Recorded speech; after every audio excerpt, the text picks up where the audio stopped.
I had a great conversation with Jared Goff. Really? I did. So Devin and I, again, we walked up to Jared Goff. And he says we're running more or less the same scheme. He said we've added some new wrinkles here, but we're running a lot of the same stuff. But we've definitely added some new wrinkles. And then he turns to me because I just walked up and I just said, "Hey, Matthew Berry, NBC Sports," right? I didn't say anything beyond that. So he goes, "We've added some new wrinkles, but don't worry, Jahmyr Gibbs still going to be really, really good." Fantasy Football Happy Hour with Matthew Berry.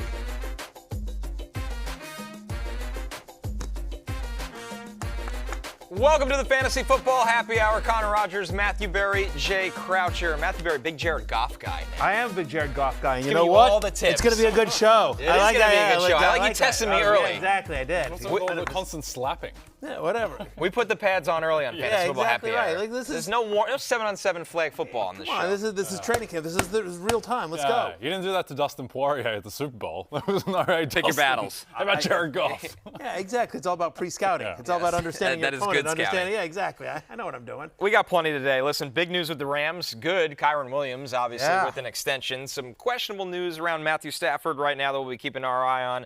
We got bets at the end of the show for who we all think is going to lead the league in passing yards. Before we do any of that, we got to answer the burning questions around quarterback and tight end. All the questions that have been keeping you up all night, every night of the summer. Now, here's the question, because you don't join us on Fantasy Football Pregame, our Sunday morning show that we do in season, Jay and myself, along with George Safarikis and Lawrence Jackson. And when we do burning questions, that is a regular feature of the show. We always have this awful graphic that they refuse now to change. Like, it's just us and this It's weird so bad animation. You keep it. It's good. Yeah, it's like exactly. Microsoft Paint. Yeah, it's Who's responsible for this? I don't know. But we probably don't have it on. I want to see the graphic now. Well, I'm sure Adam will pull it up.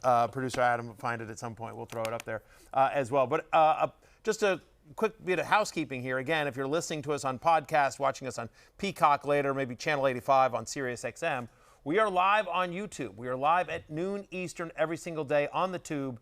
So for those watching us right now on the tube, please comment. We want your comments to be part of the show. How about this comment? Yes, sir. What do you got? Alexa Sports, love the graphic for burning questions. You can never change it. Oh, we never will. Yeah, it's here to stay. So I guess what we found is Stephen DiAgostino's burner account on YouTube. That's what it sounds like. Yeah, exactly. But thank you, Alexa. You're very kind there. Microsoft Paint catching strays. Yeah, it's not a great application. Well, yeah, it's from like 1998, so that's probably why. It's fair. Let's get right into it. Yeah, what are some of the biggest questions around quarterbacks this year, Connor J. Rogers? Will Patrick Mahomes return to being an elite fantasy option? I feel like this is kind of a repeat question in the last couple of years, Jay. We're kind of clinging on to, we know how great Mahomes is as an NFL quarterback. That's not the combo. But the reality is 17.6 points per game over the past 2 seasons. He averaged over 23 his first 5 seasons. That's a jarring difference. Yep. So I think it's a question about Patrick Mahomes, but it's also a question about Rashee Rice, right? If you tell me that Rashee Rice is going to miss 3 games, then I think Patrick Mahomes has the scope to be a top 5, 6 fantasy quarterback. If you tell me he's going to miss 8, then all of a sudden it's like, all right, why is this offense so different from last year? I think Rice is the key piece. But regardless, I do think Mahomes will have a better season. There's just been some little snippets leaking from Mahomes, him talking about, in years past, I haven't needed to have big games for us to win, but, I should be putting up. He's kind of implying that he needs to do a little bit more. So I think with the offensive line fortified, I think with the receiving core, it should be better. And I think Mahomes, just with the sting of the Super Bowl, I think that he will put up bigger numbers this year. Yeah, no concerns from his offensive coordinator, Matt Nagy, who we got to hear from on just how excited they are for Mahomes going into year 9 already. He's really excited. He's motivated in the right way. That's just how he is. It's who he is. But he doesn't want to, we spend a lot of time in OTAs going back to the basics on a lot of stuff. We're graduating now to with these wide receivers, working on that timing, and I think you're seeing a trust element with him, with several guys. Every year, we probably say the same thing with Pat, but he creates an own edge for him. He wants to be great. He wants to be the best, and he wants to be coached hard. So that's what we try to do. Yeah, I have Patrick Mahomes as QB6 here, and so I'm sort of splitting the difference a little bit here, but I think he's too good. Now, I get it. Last year, he was QB11 on a points-per-game basis, first time in his career finishing outside the top 10. And I think there's a couple things you can sort of point to, right? Number one is, he just hasn't had Tyreek Hill, I mean, just like, not surprising, like in the 4 seasons when he had Tyreek Hill, again, peak Tyreek Hill, he averaged 23.2 fantasy points per game. That was also peak Travis Kelce. And so Kelce has taken a step back. He's not playing as many offensive snaps as well as they want to save him for the postseason. All due respect to Rashee Rice or Xavier Worthy or any of the other guys that they've tried to get out there, Juju Smith-Schuster, whatever. Like, they've never replaced, Tyreek Hill, who at the time when he was in, friend of the podcast, Tyreek Hill, when he was in Kansas City, was a top 3 wide receiver in the NFL. So that's one thing, right? And I think that's one of the reasons why you think about last year, only 15% of his passes, Connor, traveled 15 or more air yards. Like, he was the lowest rate among starting quarterbacks. Patrick Mahomes, cannon of an arm, Patrick Mahomes became a dink and dunker last year. It's crazy. I think the pushback against the Tyreek thing, though, is that 2022, Mahomes won the MVP, threw for 5,000 yards, 40-plus passing touchdowns, and his number 1 wide receiver was Juju Smith-Schuster. And in the Super Bowl against the Eagles, he's going down the field to win the Super Bowl. He's going to Juju Smith-Schuster. Like, I get that Kelce was better back then, but I don't think the weapons are that much worse now than they were in that year. Which I think is a fair pushback, Jay. But I'll just say here, their defense was worse. That's the thing, is their defense was worse. But the last 2 years, they were the 4th best scoring defense last year. They were the 2nd best scoring defense in 2023. He hasn't needed to throw his way out of things the way he did that year. They've been able to run the ball effectively. They've been able to keep games close. They just haven't needed to go crazy. And so I think it's just sort of been a combination of things in terms of they haven't needed to throw as much. They don't have as many weapons. There's been players in and out of the lineup. Rashee Rice gets hurt. Xavier Worthy's a rookie. Travis Kelce's getting older. Even the great Juju Smith-Schuster. Still there, by the way. Yes, I know, but still wasn't 100% healthy. He was in and out of the lineup that year as well. Remember the Sammy Watkins era? How could I forget? Yeah, of course. My favorite era. Yeah, of course. So they've tried different things over the year. HK Property Maintenance telling us, loving the live shows. We agree. We love the live shows. Thank you for being a part of it. Here's the thing, and I don't have a stat for this. I think he's pissed.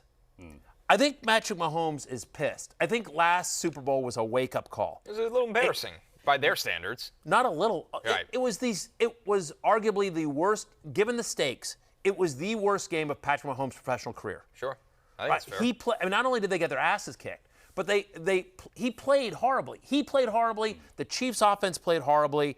And all the talk of they had a chance at a dynasty, and Taylor Swift's going to be in the field kissing Travis Kelce after the game, and sunshine and rainbows and America's team, and then the Eagles came in there and just punched him in the mouth, just kicked their ass. I was wondering what you're gonna say. It was gonna be real good. Yeah, I was just like, can I get away with more on live YouTube than I can on live TV? I don't know. I like my bosses here at NBC, so whatever. So I do think that there is, and it's sort of Nagy kind of hinted at it there at the presser, which is like he's motivated this year. I think he was embarrassed, and I think there's a little bit of like, it's not just enough to like drive the team down so we can kick a field goal at the last second and try to win this game 17-14. Sure. I want to go full on Patrick Mahomes and remind everyone what a bad MFer I am. Yeah. 2 quick things there. One, when he lost the Super Bowl to Tampa Bay where they got blown out, I don't think it was the same because I actually thought he played well in that Super Bowl. He just didn't have a chance with the O-line, or he didn't play well against the Eagles. And then secondly, Connor, if Josh Simmons was healthy and had no injury flags, where do you think he would have gone in the draft? I mean, potentially in the top 10. Yeah. Legitimately, that kind of build and the film, he played 6 games and he was lights out in those 6 games, and then he tears up his knee. And you look at just the way, that film where he was never beat by anybody. And that's what the Chiefs need. They need a franchise tackle that can keep Mahomes upright. So there was an injury risk there because the knee injury was significant.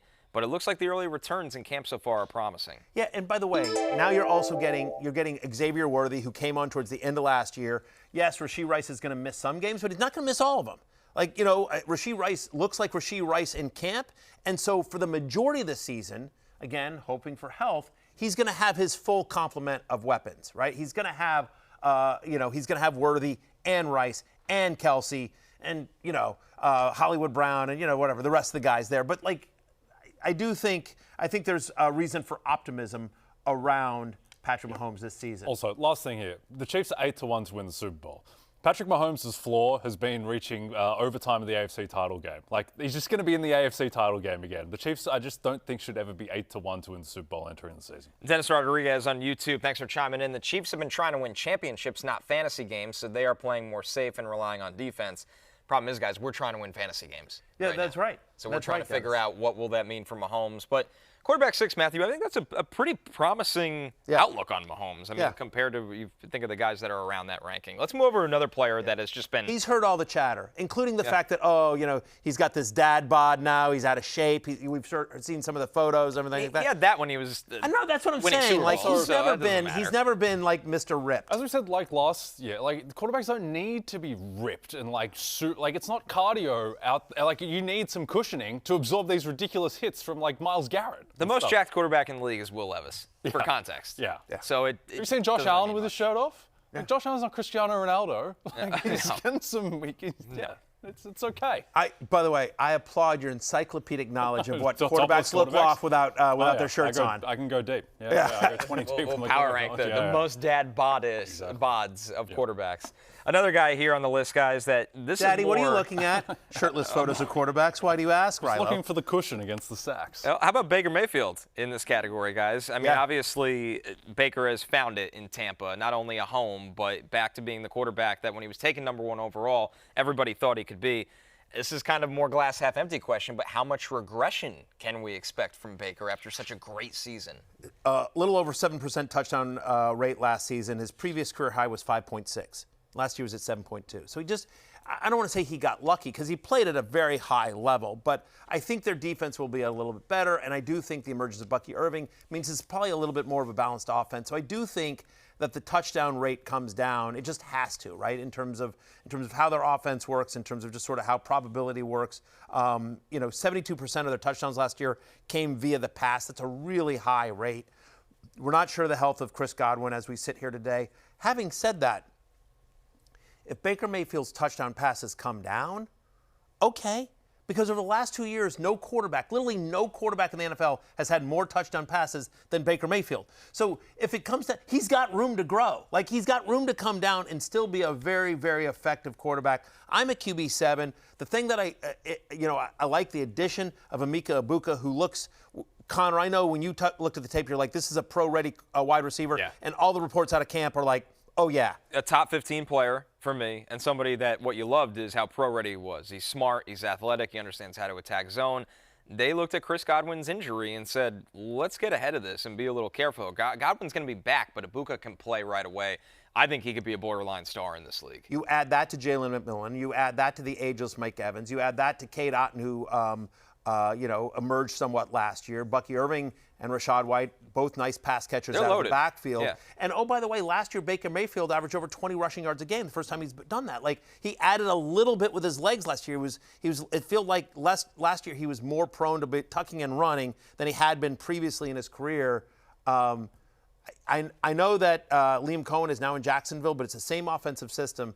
I love Baker this year as my QB7. I don't have any questions. I'm not concerned about the touchdown regression. It will come, but I still think he's going to be pretty elite. My only question is Tristan Wirfs. That's my number one question. That's the only thing. And if he's out for 4 weeks and then is a little gimpy coming back the next couple of weeks, that's a concern. Because they play it's like Texans, Jets, and Eagles are 3 of their first 4 games. Like, those aren't the defenses that you want to not have Tristan Wirfs against. But if they do get fully healthy and Godwin is back to being Chris Godwin after a month, I think people sleep on the Bucs a little bit because it's it's Baker Mayfield and he's not Josh Allen and it's, Todd Bowles and it's the NFC South. There are worlds where this is the best offense in football. And I don't think people think about the Bucs in that way. They were a top 5 offense last year. I think they've gotten better. And the other thing with Baker is he just never misses games. No, I know. He plays hurt, and he plays every game, which is not something you can say for everyone. And I would say just that's one of the reasons why, no question about Wirfs, is that's not a great injury, right? But I look at it in a slightly different way, which is that first off, Baker's is a mobile and veteran quarterback. So he's going to be able to look at the line and adjust. And the other thing is that they know about this. This isn't Wirfs leaving after 3 plays in the first game or at the end of the last preseason game. You're like, oh, damn. Right. Like, they know this now. They've got the entire preseason to know, like, look, for the first month of the season, we're probably without Tristan Wirfs. So, okay, how do we adjust? How do we adjust our our protections? What kind of chips are we going to use with our tight ends? We're going to do more 2 tight end sets. Does Rashad White, who they like in pass pro, does he get more run early on? They're looking at that and aware of it and going to adjust for that. So while it's not ideal, I do think it could be worse. We'll have more Baker talk later on in the show when we look at the passing yards projected leaders. How about the hardest question on this rundown today, guys, at least to me? Confidence level in Bo Nix repeating as a top 10 fantasy quarterback, Matthew. High confidence. Really high confidence as well. I mean, I'm a QB. I'm a QB 10, so clearly, I think he is a top 10 quarterback. Because I think that, look, why did he have so much success last year? Well, he ran the ball. Well, that's that's not crazy. Like, that's a skill set he has. He's not going to not run the ball. They added Evan Ingram in the offseason. They paid Courtland Sutton. Hopefully Marvin Mims and some of the other young guys take another step this year. But over his final 10 games last year, he was the 6th best quarterback on a points per game basis. You think about that. Literally, from week 8 on last year, this rookie quarterback with not a lot around him was the 6th best quarterback on a points per game basis, and he didn't miss any games as well. He was one of 8 quarterbacks to average at least 2 total touchdowns per game. They used his legs. Second year in Sean Payton's system. They believe in this kid. I think they've improved their backfield significantly with R.J. Harvey and J.K. Dobbins as well. I think this is a better offense. And what's exciting is that Bo Nix, who came into the season last year with question marks. I don't know. We don't know if is he too small? Is he pro-ready? We feel like the Broncos might have reached. Blah, blah, blah, the beginning was rough for a couple of games. We were like, this might not be fantasy relevant this year. Oh, yeah. And he changed that narrative quickly. He looked awful. He looked like, this guy shouldn't be on a pro football field the first 3 week games or whatever. And then turned it around, and you were like, oh, damn. And then this is a guy who went into Buffalo, and yes, they lost badly, but led his team to the playoffs last year. I will tell you this is the last thing I'll say, is I was having a conversation with a very high-ranking Chiefs somebody in the Chiefs organization is the way I want to phrase it. I was having Andy Reid. Yes, Patrick Mahomes, Brittany Mahomes. So no, I was having a conversation with somebody in a very high-ranking organization, and it was a conversation with a group of us where I was asked, somebody else in this group asked me hey, who's my Super Bowl pick? I said, well, listen, it's all the obvious teams, right? It's like, and the AFC, it's the Chiefs and the Bills, and if the Bengals can figure out a defense, I think the Chargers are interesting this year. And then somebody else in the group turned to this person that's with the Chiefs organization and said, what do you guys think? And they said, honestly, we're worried about the Broncos. He's like, and they were like, Bo Nix is for real, and that defense is amazing. It's a great defense.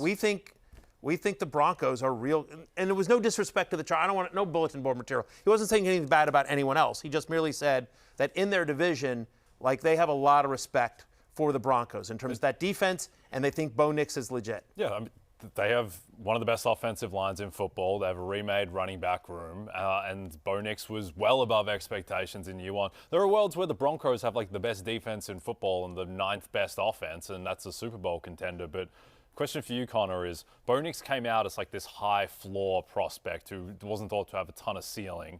Do you think that he has more ceiling based on last year, and that this is a guy who's, I'm not going to say he's competing with Lamar Jackson, Josh Allen for MVP, but he's a guy who finishes 6th in MVP and is actually, closer to the Justin Herberts of the world than we might think? It's a little rich for me. Now, Sean Payton is as good as it gets pretty much in terms of longevity of being a top offensive mind. That helps him a lot. I'm excited about the rookie wide receiver and Pat Bryant. That's going to elevate this offense. The offensive line is great, and obviously they have multiple backs that can play. So those external circumstances are going to help Bo Nix. But listen, on the Fantasy Life consensus ADP right now, he's being taken as the 8th quarterback. That's where he should be for me. I don't project him higher than Baker Mayfield and Mahomes and Burrow, because those are the 3 guys ahead of him. But I think the fact that we're talking about Bo Nix being the 8th quarterback taken in fantasy speaks volumes to how good he was last year. So, yeah, I'm not ready to go. I don't see the upside there because that's a big ask for him. but I think it's very fair where he's slotted right now. You want quarterbacks unless you have Joe Burrow level of passing touchdown upside. You need quarterbacks that can get you points both ways. Right. And Bo Nix obviously qualifies for there. I mean, think about just how many years Drew Brees was an elite fantasy option. And I'm not sitting here telling you that Bo Nix is Drew Brees, but in terms of a Sean Payton offense, in terms of what he likes to call and what Bo Nix does well in terms of accurate short and being actually more mobile than Brees was, like there's a lot of similarities. Now, does he have peak, Michael Thomas or Jimmy Graham or anything? Right. Like, no, he doesn't have like some of the weapons that Brees Supporting had. cast is really good, though. Yes. Right? Like, yes. he's going to throw to R.J. Harvey. Evan Ingram is going to be a PPR merchant. Yes, he is. Underneath all the time. So Courtland Sutton's good. Yes. So I agree, Matthew. It's not that level of supporting cast, but it's a little bit of an overlooked one because it doesn't have the name recognition across the board. Ingram, the SGA of tight ends. Oh, that's very disrespectful to Shea Gilgeous-Alexander. The MVP of the league. Finals MVP and MVP. Free throw merchant, though. Not a free throw merchant. Every foul is earned by SGA, please. The NBA on NBC this year. I think the one thing. By the way, he just got 2 while we were talking. Yeah. He's Unbelievable. SGA slander. I can't believe I'm dealing with this on Fantasy Football Happy Hour. The Thunder are in the bonus. It just happened. Thunder just happened on the bonus right here. The other thing, too, is like Courtland Sutton. Yeah. Like, if you just ask the average football fan, like, way more people know who George Pickens is than Courtland Sutton. And Courtland Sutton's better than George Pickens. Courtland Sutton is good. Yeah. Courtland Sutton, at least 4 times a year, makes an unbelievably ridiculous catch where you're like, what the hell was that? Right. Like a one-handed above the rim. Like, yes. Just like, kind of like, it comes down. Wow, great. Courtland Sutton. That'll be an open at some point of the show. God, Stay tuned. Don't leave us on YouTube Live. bless. How about another second-year quarterback? For the record, I'm pro SGA. Okay. Chet Holmgren drives me crazy, as you know. Yeah, you're anti-Chet. I am very anti-Chet Holmgren. A lot of Chet. As we look at the sophomore quarterbacks, this is via Fantasy Life's consensus ADP, which we'll have more on in just a second. But Drake Maye, right now, Matthew, being drafted as the 18th quarterback off the board. What is the ceiling in a Patriots offense that should look much different than last year? I think he's got a chance to be borderline, and I'm using that term very loosely, but borderline top 10, top 12, top QB1. Bleh. I was going to say top 12. Top 10, top 12, QB1. Yeah. NBA Finals MVP, Drake Maye. Yeah. Nah, whatever. What are you talking about? English is my second language, for the love of God. Leave me alone. Borderline top 12-ish is what I would say for Drake Maye. You asked what his upside is. Like, you think about last year, in 60% of his completed games, he finished as a top 15 quarterback, and that was last year with no weapons around him and no designed runs. It drove me crazy how they called the offense for Drake Maye. They never took advantage of his speed, his mobility. They didn't do any designed runs for him last year. And now you add Steph Diggs, you add Travion Henderson, you add Kyle Williams. I had a long conversation at the Hall of Fame game with Chris Sims about Kyle Williams. He loves him. Oh, he loves him. Simsy loves him, and he's just like, and I got to give credit to my guy Simsy because he was like before. I don't want to say he put Kyle Williams on the map, but he wasn't being talked about in an elite prospect way until Sims was like, this guy's one of my top wide receivers coming out, and everyone was like, what, Kyle Williams? Wait, what? And like all of a sudden they started scrambling to go through the tape. Yeah, and then he went in the top 75. Yeah. Sims was really the first guy to have him as a top 5 wide receiver in that class, and I know a lot of teams probably aligned with that. At least a handful of teams. For sure. He was showing me some of the text message he was getting from people around the league, on partially like, dude, shut up. We want him to be our secret. Yeah, like, keep him on the radar. Yeah, Didn't know we were calling Chris Simsy from now on, but I've updated that internally. Okay, Simsy it is. I think the other good thing for Drake Maye is that Stephon Diggs looks like he's just going to be good to go week 1. And from everything that we can ascertain from training camp videos, looks kind of vaguely like Stephon Diggs. And then all of a sudden, that his weapons don't seem nearly as bad as it looked like it might have been and certainly was last season. So we'll see what the offense looks like. But Drake Maye, he is a player, Connor, whose playing style lends itself well to fantasy. Yeah, he runs. Yeah. He runs and he can throw the ball down the field, which if you could do both those things, you could be a top player in fantasy. I want to see this offensive line first because he got battered around last year, and they made upgrades, but they're young upgrades. So that'll be my biggest question that decides his ceiling. Okay, but we're talking about the additions of Diggs and Henderson and Williams as well. But like, I also think, by the way, a big addition He's got Josh McDaniels Without calling a- him the plays, without a Connor. doubt. Talk about a Yes. McDaniels offense and how Maye fits into that. And just the fact that they'll have a clear identity, right? Being able to actually run the ball and open up the pass game and understand what we want to do week. It looked like so many times last year he dropped back and it was kind of a panic mode and, okay, now I got to take off and run or throw the ball down. They'll have more design touches to their playmakers. They'll know how to scheme Kyle Williams open vertically down the field. And obviously Diggs is a guy that could work at all three levels. So I think the pass game to the running backs as well is something that'll really help Drake Maye this year that I didn't see a lot of last year. It's just kind of keeping him within himself rather than having him be like a chicken with its head cut off. And that led to injury last year as well. Sure did. And by the way, and I think you're going to see,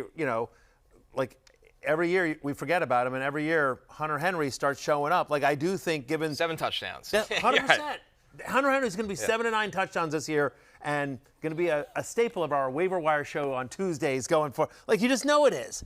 Backup producer Pete, who handles that show, Yeah. he's like got Hunter Henry just living rent-free in his brain. Rent-free. Every rundown. In his brain. Also, by the way, per win totals of last year, Patriots have the second easiest schedule this year. So, I mean, a lot is lined up for Drake Maye to have a really nice fantasy season. I'm at QB 16, and I certainly think he could do better than that.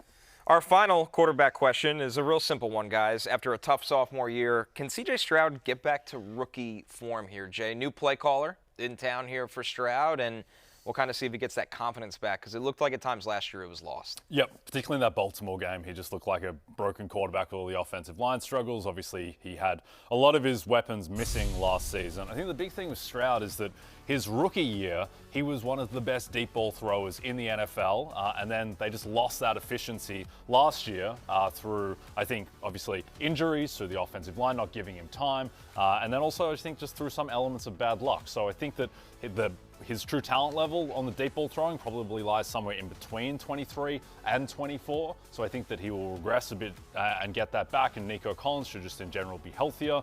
And I think the concern with the Texans is the offensive line, right? Like if they had the Broncos offensive line, it would be like, well, this team they're a top 5 Super Bowl favorite. Right. But they don't have the offensive line, and they've lost Laramie Tunsil. But I think the key there is that they chose to move on from Laramie Tunsil. They've planned for this. They have a plan in place. It's probably not going to be a great offensive line, but if they can be functional, then Stroud can get back to being a top 10 quarterback. 7th most quarterback pressures in 2024 they allowed. I mean, he looked like a deer in the headlights. He had some Sam Darnold kind of moments there where he kind of got the yips. Where, where he felt like he didn't trust his offensive line.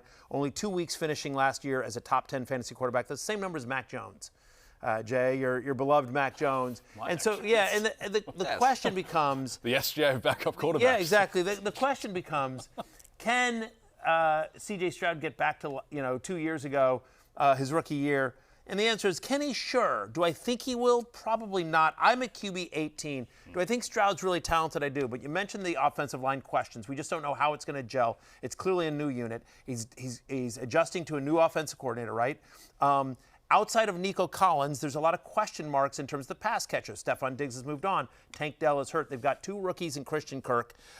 So how quickly will those guys gel? Now, if there's one silver lining here, and then just also in the fantasy landscape, you're talking about the idea that, he's not going to run. He just doesn't run the way that a lot of other quarterbacks do. So now for him to be a starter, a top 12-ish guy, you need him to throw touchdowns at a very high rate. And he certainly last year, he just didn't do that. He was a lot better, obviously, in year one. If there's one silver lining, or if there's 2 silver linings, one is you already addressed about the offensive line. Like they planned for this, and hopefully it's better, and they've got a new offense coordinator. But the other one here is that they may not be able to run the ball, right? That Joe Mixon is currently hurt. Early camp reports on Nick Chubb are that he ain't the Nick Chubb of old. He's just not looking like peak Nick Chubb. They've got Woody marks there, but there's a scenario where, based on the offensive line and the health of the current running back room, that they're just not really able to run the ball effectively, and so he's just going to have to throw a ton. That is one sneaky thing, is that sometimes a really bad offensive line can actually lead to more fantasy passing production just because you have to throw the ball. Some of Joe Burrow's biggest statistical games last year was when the pass blocking grades for the Bengals were at their worst. So I do think that he will have to throw a lot. One other thing, Connor, is that it seems like all the buzz out of Texans camp is that they've just given Stroud a lot more control at the line of scrimmage. to basically control things and change protections and do a lot of the stuff that was not in his control last year, and that might create some more upside too. Yeah, which you have to when your offensive line's a weakness, because it allows the quarterback to identify where the pressure's coming and how he can adjust and over-adjust to that. Stroud, by the way, the 17th quarterback based on consensus ADP on Fantasy Life, Matthew, which we've been using throughout today's show. If somebody wants to use this at home with Fantasy Life Plus, what do they have to do? Just go to fantasylife.com. So we have an ADP tool, which stands for average draft position. And one of the great things about that is when you subscribe to Fantasy Life Plus, you not only get this tool, but you get this tool that allows you to see ADP across every single site, and also allows you to sort by position, allows you to see where the trends are going in terms of who's moving up, who's moving down, by position. So you see it right there on your screen. Here's what it looks like. The Fantasy Football ADP tool on fantasylife.com.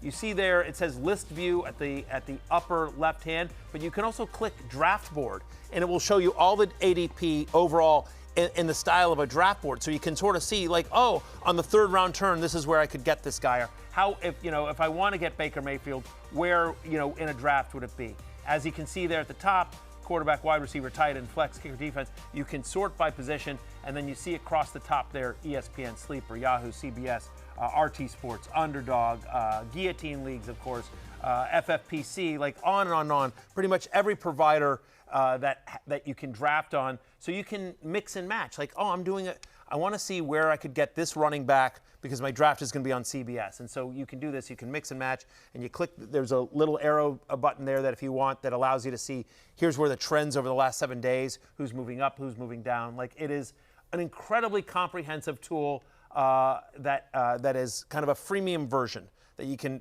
go and check it out for free. But if you want all the bells and whistles, which I highly recommend, Fantasy Life Plus, subscribe to it. I believe the promo code ROTO20 gets you 20% off. So fantasylife.com, go check it out. Fantasy Life Plus. I promise you, you're going to win your league. That's right. There you go. All you have to do is head to fantasylife.com and use the code, that's right, Matthew, ROTO20.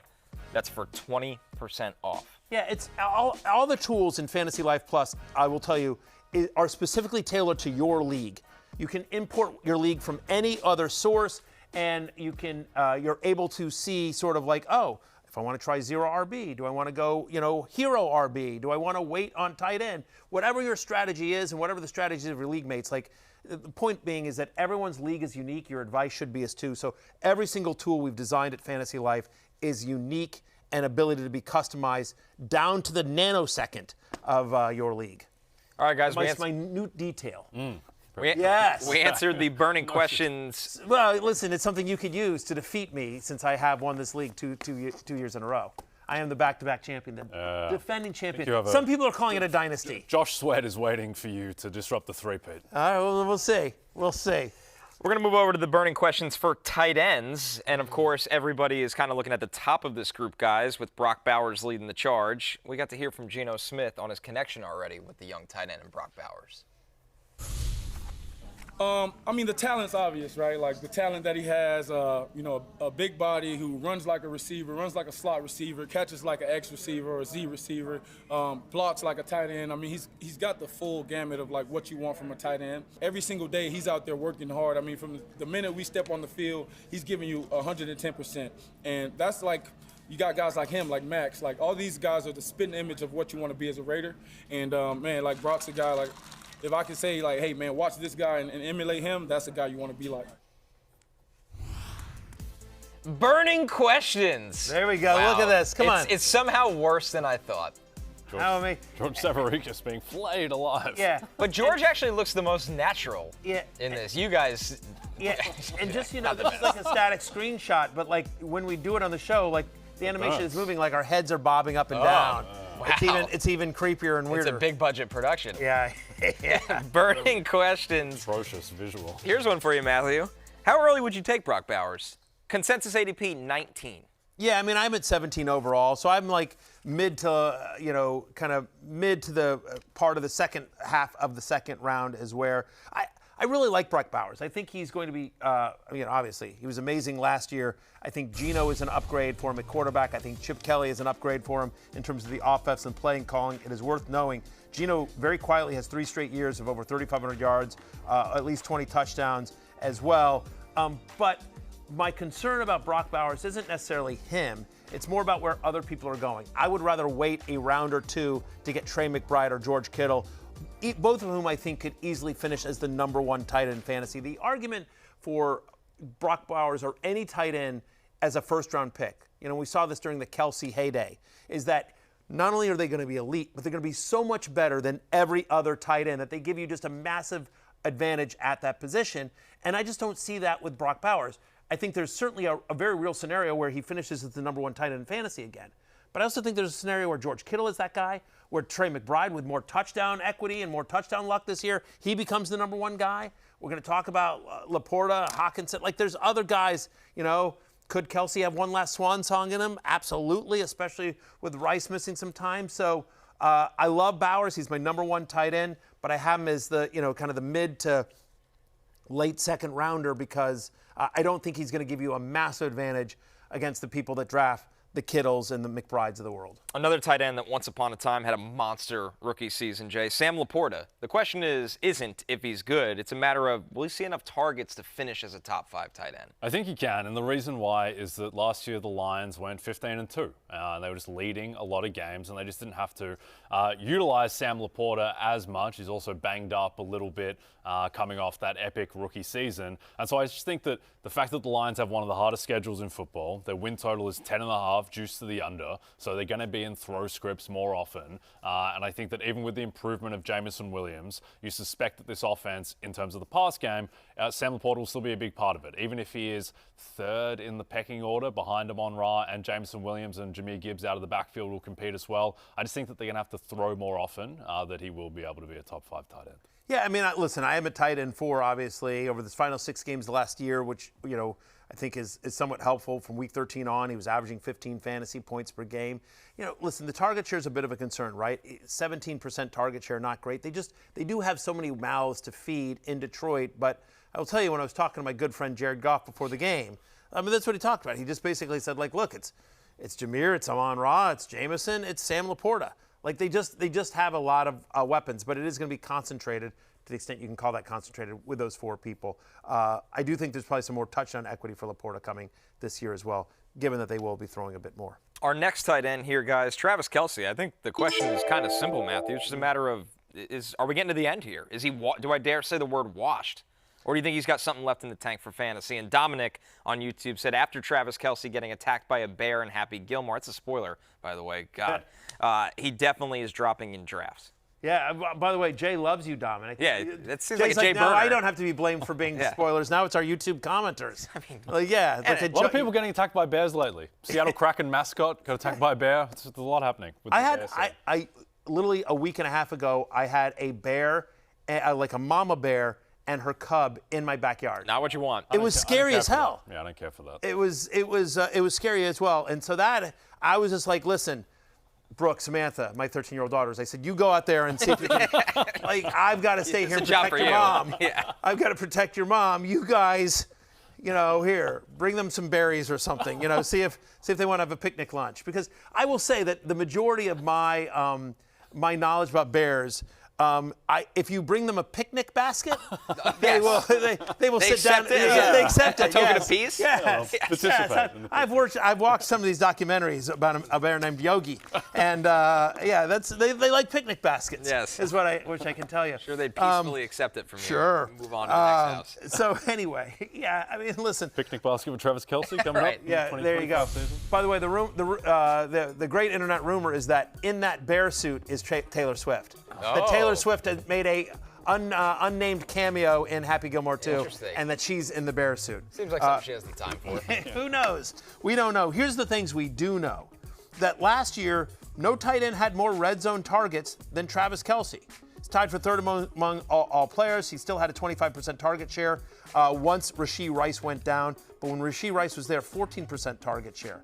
Played 84% of the snaps. I weirdly think that Rashee Rice being back will actually help. And I know the numbers from last year don't suggest that, right? Averaged almost 14 points per game once Rice went down. When Rice was out on the field there, he was averaging 5 points per game. But I do think, again, you heard me talk about Mahomes. I think they're going to throw more a little bit this year. I think they're going to sound around. I feel like this is Travis Kelce's last year. And I feel like that's part of the motivation is they want Kelce to go out in a big, big way. I feel like he's going to retire after this year. And the other thing about their offense is that basically Rashee Rice and Travis Kelce run the same routes. They sort of use them in a very similar manner. And so while I understand the stats from last year don't support it, but this year they're going to have Xavier Worthy on the outside taking the top off the defense. I think they're going to be more run heavy. And so I think being able to line up Rice and Kelce in both in the slot in essence and run different versions of the same route opens things up for Kelce, because now you're dealing with Worthy, you're dealing with Rice, and who's there in the middle just waiting to catch catch those little 8 to 15 yard passes over the middle that they love is Travis Kelce, and then you're going to look up at the end of the game, and once again, he's 7 for 76 or whatever. Dennis Rodriguez with a hot take. Give me Evan Ingram over Kelce for this year. By the way, Kelce going. I can see that. Kelce's going at about 74th on consensus. Ingram is going at 97th. So if you truly believe that, you're getting insane value, or at least at cost. I think that's a strategy of more of at cost. Yeah, I mean, I think the concern is just, can Ingram stay healthy? That's the thing that's been dogging him. And also, can he get some touchdowns here, Jay? I do feel like better touchdown luck is coming for Kelce. It was a career low in touchdowns for Travis last season. Yeah, agreed. Evan Ingram's like, kind of, to continue the NBA analogies, he's like a guy who comes off the bench, averages like 14, 2 and 2, gives you threes, like Tim Hardaway Jr. type. I think, but he does produce, and he's in a very good offense. And there are worlds where he's the number 2 option in that passing game at times. But I'm with you. I think that Kelce will bounce back. I think that the sting of the Super Bowl and the fact that he played poorly himself, as he has said, will light a bit of a fire. I would have preferred a Jonathan Kuminga reference, but it's fair. Fair enough. He's not a team right now, JK. Yeah, he needs one. He's better than Tim Hardaway Jr., I'll tell you that. He definitely is. Our last one, guys. Can Tyler Warren deliver a Brock Bowers-type rookie season? I love Tyler Warren as much as anybody. I think this would be... As much as Mama Warren? As much as his own mother. Yeah, okay. I thought there was a Mama Bear reference in there somewhere. Just keep that going. Look at at this this. catch from... Come on. My goodness. Matching Brock Bowers' season last year is going to be tough. With that being said, Matthew, I think Warren is a value right now. He is not being drafted as a top tight end, top 10 tight end. Top 14. It's very easy to see a scenario where he leads the Colts in targets this year. Right. Like, I'm not saying it's going to happen. I know they've got Pittman. I know they've got Josh Downs. And I know they've got questions at quarterback. But Shane Steichen has successfully used a tight end back in his days in Philadelphia. And I just feel like, and I'm not saying that Tyler Warren is Brock Bowers. I'm not saying he's the same level of prospect. But he's also not that far off. Like, he's an elite prospect. And we all wrote off, I'm the first one to raise my hand to say it, we all wrote off Brock Bowers last year because we all said, like, yes, we know he's super talented, but come on. He's got Gardner Minshew throwing to him on a crappy Raiders team. Like, what's he going to do? And end up being the number 1 tight end in fantasy. So I'm not saying Tyler Warren can do that, but I just think people are sleeping on, they drafted this guy inside the top 15 overall. And there is no alpha pass catcher on this team that demands targets. Yes, we like Pittman. Yes, we like Josh Downs. But it's not like, Bowers going to the Raiders where you're like, well, Devontae Adams is going to get his, which is what the case was at the beginning of last year. And then you've also got Jacoby Myers. Like, there's no one there that scares you from a target competition. And if Tyler Warren can win in one-on-one matchups and Steichen schemes routes to get him open, which I think he will, and I think he'll be a matchup nightmare for linebackers, there's a scenario where he has a very, very good season. The last 3 tight ends drafted in the first round all saw at least 90 targets their rookie season. Dalton Kincaid, Brock Bowers, and, of course, Kyle Pitts. And if he gets a couple tush-push opportunities in the red area, that's just a cherry on top. Right. Which is a very real chance. I'm drafting Tyler Warren wherever I can. By the way, you are welcome, America, that one of our tight end burning questions wasn't about Kyle Pitts. We have decided we've decided after 5 years to stop talking about Kyle Pitts. Wait till Lawrence is back on the show. I know. We'll I mean, they're playing golf together, right? They're golf buddies, Penix and Pitts. Traveling the world with Justin Fields. Yeah, no, exactly. Big off season. Yeah. A reminder to everyone that if you want to join the conversation live, tune in daily to the NFL on NBC YouTube channel at noon Eastern for our live stream of Happy Hour, and you could still catch us on Peacock at 5 Eastern. We're taking a break. When we're back, still ahead, we got the Rotoworld Player news, including a star running back who got paid and a breakout receiver from a season ago who's now suspended. All the updates coming right up.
It was a whole bunch of tears. I'd say it was tears of joy, tears of just emotion, and just like saying like finally, like it was a sigh of relief. You know, when I called my mom, she just said I can't stop crying, and it made my eyes ball because I can feel it. I can feel it through the phone. I felt how she felt because I know exactly how she feels. She knows how I feel. So again, it's just something that we've all worked for so hard my whole life. And to be able to say it's finally here, I mean, it's very surreal, but it's also always a blessing. Rotoworld Player news. Kicking off with Kyren Williams. You heard from the man. 3-year, $33 million extension. Kyren Williams drinks free today. Congrats to him. Once upon a time, very good college career. Yeah. But a day 3 pick, kind of overlooked because of his size, and now one of Sean McVay's clearly favorite players, Matthew. He's been great. Like each of the past 2 seasons, here's the entire list of running backs with at least 1,000 rushing yards and at least 10 rushing touchdowns each of the last 2 years. Derrick Henry, Kyren Williams. That's the list. Yeah. Like, it's unbelievable. So congratulations to Williams. And for a player of his size to not only have the production he is, but the workload he did. Yeah. Just massive workload. No running back had a higher snap rate over that stretch. No running back had more red zone touches than Kyren Williams over the last 2 years. So it's really incredible to see his production, and more importantly, that it's rewarded. You follow the money. For people that are, for all the Jarquez Hunter truthers out there. Blake Corum truthers out there. Good insurance running backs, but Kyren Williams clearly the man for the Rams this year. Yep, friend of the show, Kyren Williams. Congratulations to him. Just one of the very few running backs who's sometimes out there for over 90% of snaps. Yeah, I'm at running back 12. I think he's sort of getting slept on. People just, are nervous about him. But right.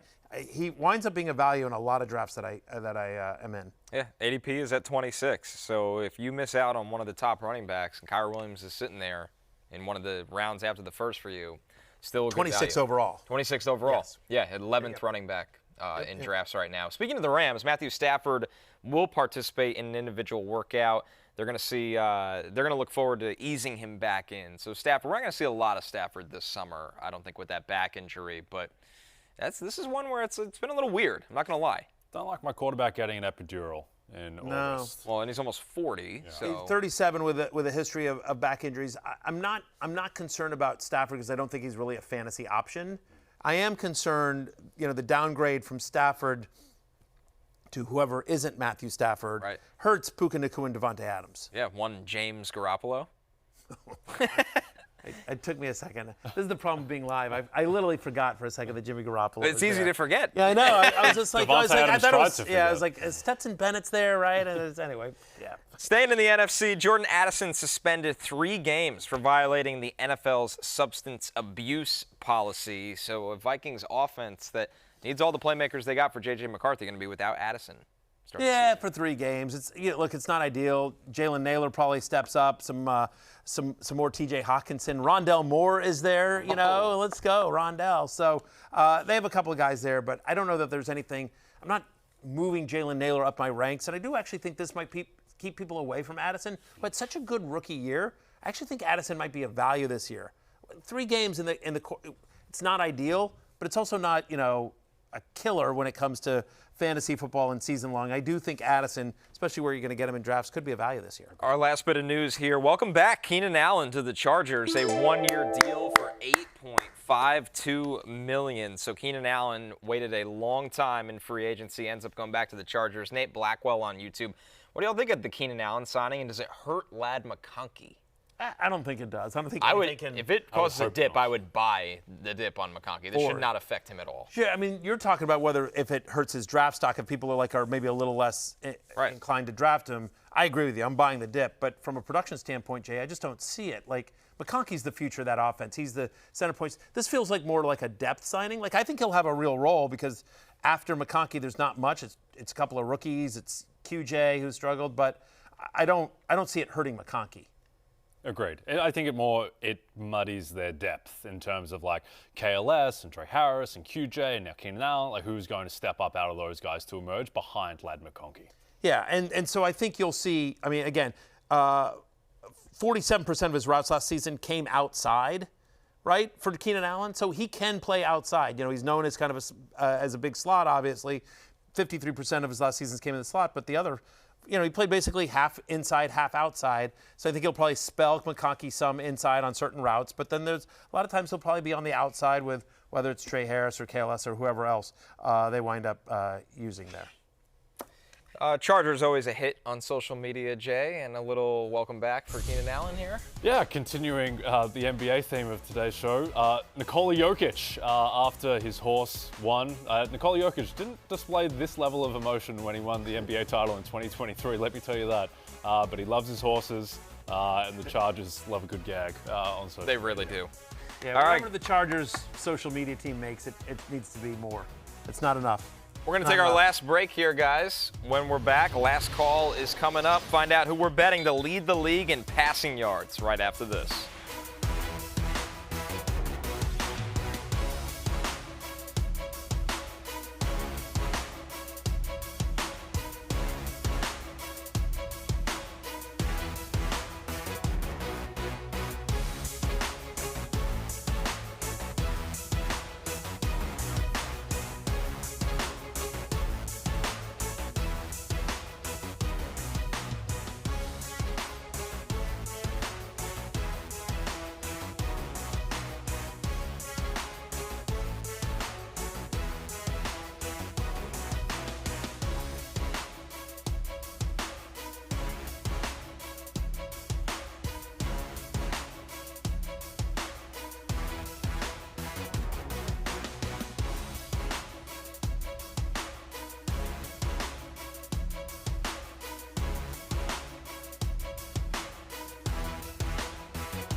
DraftKings Sportsbook is an official sports betting partner of the NFL, and all customers can bet the NFL on DraftKings now. Just download the app, use promo code FFHH when you sign up. DraftKings Sportsbook, the crown is yours.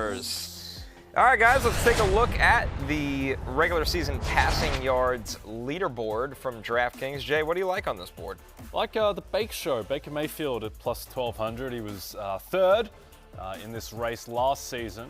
And I think there are worlds where he has a top 5 offensive line, a top 3 or 4 wide receiver core, and a coordinator in Josh Grizzard who wants to throw the ball as they did last year. So I think Baker Mayfield could certainly go 4,500 plus yards and win this title. I'll take a breakout, a long shot. Michael Penix, plus 2,500. Listen, we've said it before. 3-point shooter, likes to push the ball down the field, not a big runner. There's obviously a lot there for Drake London when Darnell Mooney gets healthy. I like Michael Penix as the long shot. I just think he'll have enough opportunity, Matthew. Yes, I agree with you. And I'm also going to stay down south with a long shot. And Trevor Lawrence. Trevor Lawrence is at plus 2,200, right?